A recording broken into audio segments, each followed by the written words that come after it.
السلام علیکم ورحمۃ اللہ وبرکاتہ۔ الحمد للہ وکفا وسلام علی عبادہ الذین اصطفیٰ۔ اعوذ باللہ من الشیطان الرجیم، بسم اللہ الرحمن الرحیم۔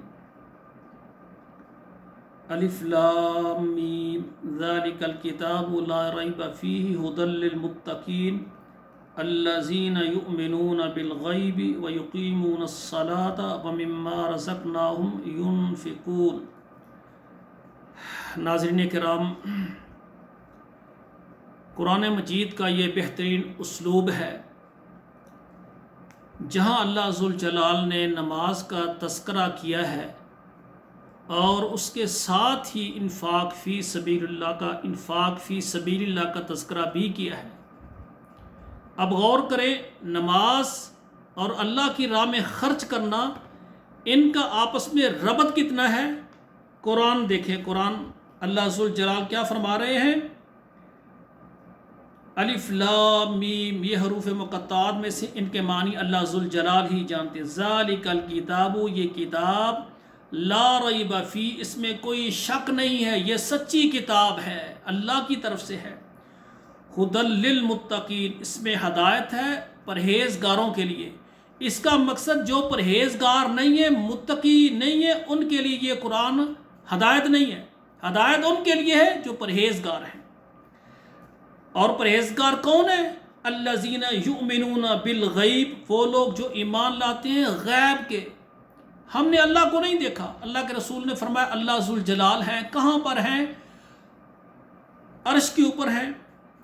وسع کرسی السماوات والارض، جس طرح فرما دیا ہم ایمان لے۔ دیکھا نہیں ہے اللہ کو، جس طرح اللہ کے پیغمبر نے اللہ کو دیکھا نہیں ہے، ہمیں بتایا کہ ہمارا رب العالمین عرش کے اوپر ہے، اللہ کی کرسی عرش کے اوپر ہے، وہاں اللہ ذوالجلال مستوی ہے، تشریف فرما ہے، ہم نے مان لیا۔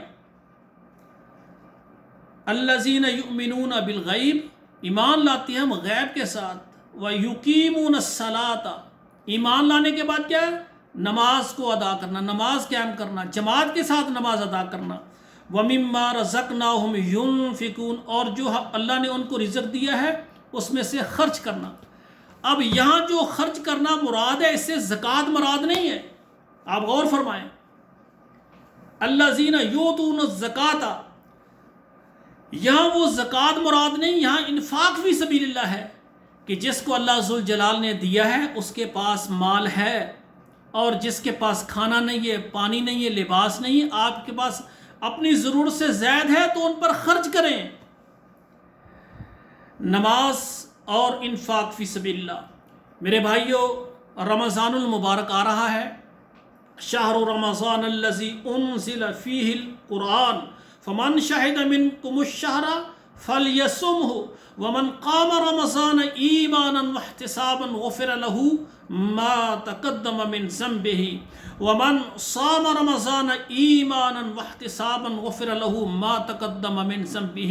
میرے بھائیوں، رمضان کی خصوصیات میں سے روزہ تو سب نے رکھنا ہے، جو بھی مسلمان ہے۔ جس طرح نماز پڑھنی فرض ہے، اسی طرح روزہ رکھنا ہر مسلمان پر فرض ہے۔ جو بچہ بالغ ہو جائے اس پر روزہ فرض ہے، جو بیٹی بالغ ہو جائے اس پر روزہ فرض ہے۔ روزہ تو معاف ہی نہیں، جس طرح نماز معاف نہیں ہے۔ آپ غور فرمائیں، ایسی ہماری بہنیں بیٹیاں جن کے ایام مخصوص آ جاتے ہیں، ان مخصوص میں وہ کیا کرے گی؟ وہ روزہ چھوڑ دے گی۔ لیکن روزے کی ادائیگی جب وہ رمضان کے بعد دوبارہ دوسرے دنوں میں اس کو ادا کرنا ہوگی، لیکن وہ جو نماز چھوڑتی ہے اس کی قضا نہیں ہے، روزے کی قضا اس کو پھر دینی ہوگی۔ میرے بھائیو، روزہ ہر کسی نے رکھنا ہے۔ اس کے علاوہ رمضان میں کیا ہے؟ قرآن پڑھنا، رمضان میں قرآن پڑھنا، رمضان میں قیام کرنا اور انفاق فی سبیل اللہ کی راہ میں خرچ کرنا۔ رمضان میں بڑے اعمال میں سے یہ 3 اعمال ہیں، ان پر میں آج گفتگو کروں گا۔ پہلے نمبر پر کیا ہے؟ رمضان میں قرآن پڑھنا۔ تو میرے بھائیو، شہر رمضان الذی انزل فیہ القرآن، رمضان میں اللہ ذوالجلال نے قرآن نازل فرمایا ہے۔ تو سب بھائی قرآن مجید زیادہ سے زیادہ پڑھنے کی روٹین بنائیں۔ قرآن پڑھنا ہے ہم نے۔ اور پھر قرآن اگر ترجمے کے ساتھ پڑھیں گے، ترجمہ بھی آئے، اللہ ذوالجلال کے پیغام کا ہمیں پتہ چلے، بہترین عمل ہے۔ آپ کثرت سے تلاوت کریں لیکن کچھ حصہ ضرور ترجمے کے ساتھ پڑھیں۔ قرآن بے شمار قرآن کو پڑھے جانا بغیر ترجمے کے، اس کا بہت زیادہ اجر ہے۔ اگر ترجمہ کریں گے تھوڑا پڑھ سکیں گے، آپ زیادہ قرآن کی تلاوت کریں رمضان میں، کچھ حصہ ضرور ترجمے کے ساتھ اس کو مکمل سمجھ کر بھی پڑھیں۔ اور قرآن مجید پڑھنا بہترین عمل ہے، لیکن نماز کے اندر یعنی نوافل کے اندر قرآن پڑھنا اس سے بھی زیادہ اجر و ثواب ملتا ہے۔ ایک آدمی رمضان کے دنوں میں اور راتوں میں قرآن پڑھنا چاہتا ہے، وہ قرآن پڑھتا رہتا ہے، بہترین عمل ہے، لیکن اگر وہ نفل پڑھنا شروع کر دے، صبح بھی رات کو بھی، جب بھی آدمی نوافل پڑھ سکتا ہے نا، کثرت سجود۔ مجھے یاد آ گیا ایک صحابی کہتا ہے اللہ کے رسول آپ دعا فرمائے میں جنت میں آپ کا پڑوسی بن جاؤں، آپ کے ساتھ ہوں۔ آپ نے فرمایا آئینی میری مدد کر بکثرت السجود، زیادہ سجدے کریا کر، یعنی نوافل زیادہ پڑھیا کر۔ اس سے مراد ہے کبھی جز کو مراد لے کر جز کا ذکر کر کے کل مراد ہوتا ہے، جس طرح ورکع عمر راکین، رکوع سے مراد کیا ہے جماعت کے ساتھ نماز پڑھیں، یہاں کیا کثرت سجود سے مراد ہے نوافل زیادہ پڑھیں۔ فرمایا میرے صحابی تو زیادہ نوافل ادا کریا کر، یہ کرنا تیرا کام ہوگا، جنت میں اللہ میرا ساتھ تجھے نصیب فرما دیں گے۔ تو میرے بھائیوں میں گزارش یہ کر رہا ہوں کہ اگر آپ قرآن پڑھنا چاہتے ہیں آپ پڑھیں، لیکن نماز کے اندر نوافل کے اندر قرآن پڑھنا اس سے بھی زیادہ اس کا اجر ملتا ہے۔ ان قرآن الفجر کان مشہودا، تہجد کے وقت قرآن پڑھنا وہ بھی اللہ کو بہت زیادہ محبوب ہے۔ تتجافى جنوبهم عن المضاجع يدعون ربهم خوفا وطمعا ومما رزقناهم ينفقون۔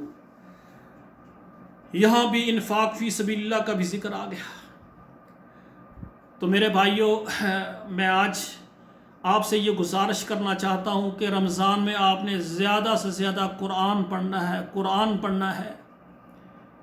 جن بھائیوں کو قرآن نہیں آتا، سورہ اخلاص ان کو آتی ہے، بعض بھائی ہوتے ہیں انہوں نے بچپن میں نہیں پڑھا لیکن الحمدللہ انہوں نے نماز یاد کی، سورہ اخلاص تو آتی ہے نا، بار بار یہی پڑھتے رہیں۔ سورۃ فاتحہ آتی ہے، یہی بار بار پڑھتے رہیں، اور جو چھوٹی چھوٹی صورتیں آپ نے بچپن میں یاد کی ہیں وہی پڑھتے رہیں۔ جنہوں نے ناظرہ قرآن مجید پڑھا ہوا ہے وہ ٹھہر کر، جلدی نہ کریں، ٹھہر کر آپ قرآن پڑھتے رہیں، زیادہ سے زیادہ قرآن پڑھیں، نوافل میں پڑھیں۔ اور جن کو قرآن یاد نہیں ہے وہ کوشش کریں کہ مساجد میں جو انتظام ہوتا ہے وہاں جو ہے وہ قیام اللیل نماز تراویح میں شامل ہوں، کیونکہ وہ علیحدہ نہیں پڑھ سکیں گے، ساتھ مل جائیں گے، پڑھا جائے گا، سنا جائے گا، قیام ہو جائے گا۔ تو میرے بھائیوں آپ سے گزارش ہے، کیونکہ جو نماز میں شامل ہوتا ہے امام جب قرات کرتا ہے تو پیچھے سورۃ فاتحہ کے بغیر کچھ نہیں پڑھتے، لیکن قیام میں جب وہ پڑھے گا تو وہ قرآن پڑھنے میں شامل ہو جائے گا، قیام اللیل میں شامل ہو جائے گا۔ تو میرے بھائیوں جنہوں نے قرآن ناظرے میں پڑھا ہے ان سے میری گزارش ہے کہ آپ قرآن مجید کو زیادہ سے زیادہ کثرت کے ساتھ پڑھیں، کثرت کے ساتھ۔ اگر روزانہ آپ ایک پارہ پڑھیں گے تو ایک قرآن ختم ہوگا، روزانہ 3 پارے پڑھیں گے تو رمضان میں 3 قرآن ختم ہوں گے۔ تو میرے بھائیوں آپ زیادہ سے زیادہ کثرت کریں قرآن مجید کی تلاوت کی۔ اللہ کے رسول صلی اللہ علیہ وآلہ وسلم نے فرمایا من شغلنی عن القرآن عن ذکری و مسئلتی اعطیت خیر ما اوتی السائلین۔ فرمایا ایک آدمی لیل و نہار قرآن پڑھتا رہتا ہے، نیت کی میں نے دعا کرنی اللہ سے یہ چیزیں مانگنی ہے، لیکن قرآن پڑھتا اذان ہو گئی، مسجد میں چلا گیا، نماز قرآن ہی پڑھ رہا ہے، یہاں تک کہ قرآن نے اتنا اس کو مصروف کر دیا، دل میں قرآن کی اتنی محبت ہے، لیل و نہار قرآن پڑھتے گزار دی اور دعا کرنے کے لیے وقت نہیں لگا۔ اللہ ذوالجلال فرماتے ہیں، حبیب علیہ الصلوۃ والسلام نے فرمایا ایک آدمی قرآن پڑھ رہا ہے، ایک آدمی اللہ سے گن کر مانگ رہا ہے، یا اللہ یہ میری ضروریات ہیں، یہ میری چیزیں ہیں، مجھے عطا فرما۔ اللہ ذوالجلال فرماتے ہیں جو گن کر مانگ رہا ہے اس سے زیادہ میں قرآن پڑھنے والے کو دوں گا، کیونکہ اللہ ذوالجلال جانتا ہے یہ میرے قرآن کو پڑھنے میں مصروف ہے، اس کی یہ ضرورتیں ہیں، اس کی یہ چاہتے، اس کی یہ تمنائیں ہیں۔ اللہ کہتے ہیں جو گن کر شمار کر کر کے مانگتا ہے، جو قرآن پڑھنے میں مصروف ہے دعا نہیں کر سکا، خیر ما اوتی السائلین، میں مانگنے والے سے زیادہ بہترین اس کو دوں گا۔ یہ فضیلت ہے قرآن پڑھنے کی روزانہ۔ پھر رمضان میں جو پڑھے گا، ایک میں نے کہا قرآن پڑھنا، اور دوسرا کیا ہے؟ قیام کرنا، اور خصوصاً جو ہے رمضان میں دن کا روزہ، اور دن کو قرآن بھی پڑھیں گے، اور رات کا جو ہے نا قیام، اس کا خاص ذکر ہے۔ من قام رمضان ایمانا، من قام رمضان، من قام لیلۃ القدر ایمانا، رمضان کی راتوں میں، لیلۃ القدر کی رات میں قیام کرنا ہے۔ رات کے قیام کو اللہ ذوالجلال نے بہت زیادہ پسند فرمایا، اس کا اجر و ثواب ہے۔ تو میرے بھائیوں، آپ رمضان المبارک میں پہلے نمبر پر قرآن زیادہ پڑھیں۔ روزہ تو رکھنا ہے، مسلمان پر فرض ہے، یہ قرآن پڑھیں گے اجر ملے گا۔ اگر کوئی نہیں پڑھتا وہ گناہ گار نہیں ہے، یہ نوافل میں آ جاتا ہے، نفلی عبادت میں آ جاتا ہے۔ اسی طرح قیام اللیل، قیام کرنا میرے بھائیوں، قیام یہ نوافل میں ہے، اگر کوئی نہیں کرتا گناہ گار نہیں ہے، اجر و ثواب سے محروم ہو جاتا ہے۔ تو میرے بھائیوں، رمضان میں قیام بھی کریں۔ اب یہاں پر ایک مسئلے کی بات کرتا ہوں۔ اللہ ذوالجلال کا یہ طریقہ کار ہے، القاسب حبیب اللہ، جو بچوں کے لیے رزق کماتا ہے وہ اللہ کا دوست ہے۔ اب رمضان میں ایک بندہ صبح سے لے کر روزہ رکھ کے شام تک مزدوری کرتا ہے، اینٹیں اٹھاتا ہے، پتھر اٹھاتا ہے، لکڑیاں کاٹتا ہے، اس کا بہت بھاری کام ہے۔ وہ روزہ رکھتا ہے نا تو شام تک بھوک سے، پیاس کی شدت سے وہ نڈھال ہو جاتا ہے، یہاں تک کہ شام کو وہ افطاری کرتا ہے۔ اس کے بعد اگر وہ عمر رسیدہ ہے، بوڑھا ہے، اس کی جسم کی ہڈیاں دکھنے لگ جاتی ہیں۔ اگر کسی وجہ سے وہ رمضان میں قیام نہ کر سکے، غور سنیں، چاہیے کہ ہر بھائی کو اپنے اوپر تھوڑا سا تکلیف تنگی برداشت کر کے لازمی قیام کریں۔ زیادہ نہیں تو 2 رکعت ہی کر لیں، 4 رکعت کر لیں، 8 کر لیں، 10 11 کر لیں۔ میرا مقصد یہ ہے قیام کریں۔ جو نہیں کر سکتا وہ 2 رکعت تو لازمی پڑھے نا۔ قیام اللیل پڑھنے والوں میں آپ کا نام تو شامل ہو جائے۔ لیکن کوئی آدمی اتنا کام کرنے کے بعد تھک جاتا ہے، ہاتھوں پر چھالے پڑ جاتے ہیں، جسم میں دردیں شروع، پاؤں میں، اگر وہ قیام نہ کر سکے، اگلے دن وہ روزہ رکھے، اس کے روزے میں کوئی فرق نہیں ہے۔ اگر کوئی بندہ جان بوجھ کر بھی قیام نہ کر سکے تو وہ بھی روزہ رکھے، اس کے روزے میں کوئی فرق نہیں ہے۔ روزہ رکھنے کے لیے قیام کرنا شرط نہیں ہے، یہ نفلی عبادت ہے۔ روزہ فرض ہے، قیام اللیل نفل ہے۔ اگر نفل کوئی نہ بھی کر سکا وہ روزہ رکھے گا۔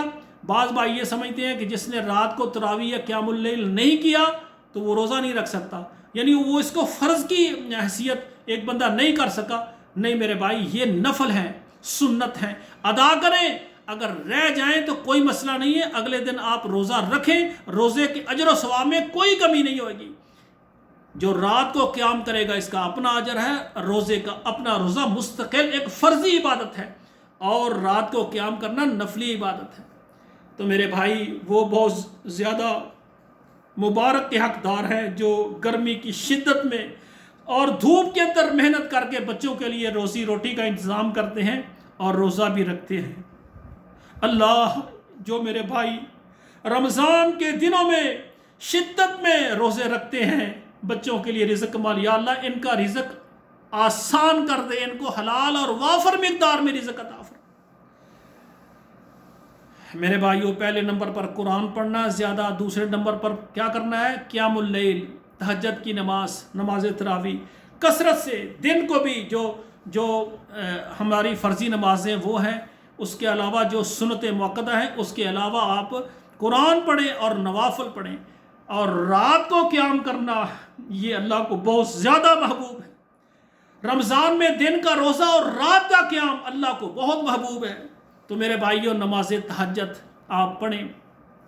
آپ کے پاس ٹائم کم ہے کسی وجہ سے تو آپ 2 رکعت پڑھ سکتے ہیں، ٹھیک ہے نا، اور 4 رکعت پڑھ سکتے ہیں۔ سنت جو ہے وہ 8 اور 1 9 بھی ہے، اور سنت 11 بھی ہے۔ 10 تراویح ہوگی، 1 وتر ہو گیا، ٹھیک ہے نا، یا جو ہے 8 تراویح ہوگی اور 3 تراویح ہوگی اور 3 وطر ہو گئے. تو میرے بھائیوں زیادہ سے زیادہ آپ نے کیا کرنا ہے؟ قیام کرنا ہے. اللہ ذوالجلال سے دعا کرنا اللہ مجھے بھی قرآن پڑھنے کی توفیق عطا فرمائے اور مجھے بھی اللہ قیام کرنے کی توفیق عطا فرمائے. میرے لیے دعا کرنا، میں بھی آپ کا ایک کمزور انسان ہوں.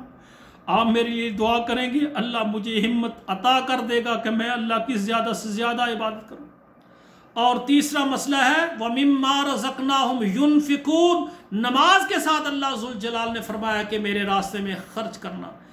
ایسے ہمارے بھائی جن کا مال زکوٰۃ کے نصاب کو نہیں پہنچتا، اگر وہ نہ خرچ کریں تو گناہ گار نہیں ہیں، لیکن اگر ان کو اللہ نے اتنا نوازا ہے کہ ان کے پاس جو کھانا پینا ہے اس سے زائد پیسے ہیں، ان کو جو ہمسائے ہیں جن کے پاس کھانے کے لیے نہیں ہے یا کم ہے، ان کو ضرور دیں، ان کو ضرور دیں. میرے بھائیو ضرور دیں. کسی کو کھانا دے دینا، کسی کو افطاری کروا دینا، اور پھر کسی کو افطاری کے لیے اور ساری کے لیے یہ راشن مہیا کر دینا، یہ بہت اجر کا کام ہے، بہت اجر و ثواب کا کام ہے. میرے بھائیو رمضان میں آپ ٹھنڈا پانی کا انتظام کریں، صبح بھی رات بھی، اور کھانے کا اہتمام کریں، یہ بہت بڑا عمل ہے.